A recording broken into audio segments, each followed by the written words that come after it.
નમસ્કાર, હું રાકેશ પંડ્યા. આપ નિહાળી રહ્યા છો અડીખમ ગુજરાત. સ્થાનિક સ્વરાજની ચૂંટણીને હવે ગણતરીના દિવસો બાકી છે, ત્યારે ભાજપ અને કોંગ્રેસ સત્તા મેળવવા માટે એડીચોટીનું જોર લગાવી રહ્યા છે અને પ્રચાર અભિયાન વેગવંતું કરી દીધું છે.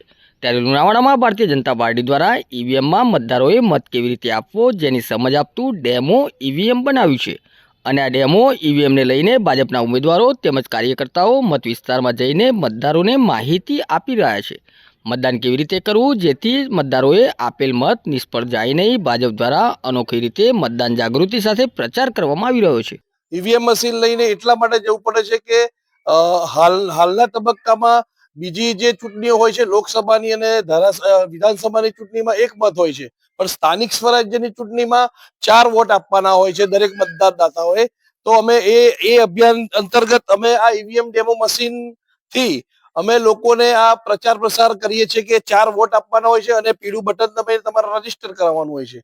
તે અંતર્ગત બધા વોર્ડ નંબર 7ના મતદારોને, ભાઈઓ બહેનો, વડીલો, માતાને બધાને અમે આવી રીતના ડેમો બતાડી અને જે બી સમજણ આપી અને આ વસ્તુ કરીએ છીએ, બધાને મત આપીએ છીએ. અને અનોખી રીતે અમારો આ પ્રચાર અભિયાન લોકોને સારો બી લાગ્યો છે અને લોકો અમારા મતદાતાઓ અમારી સાથે જોડાયા બી છે.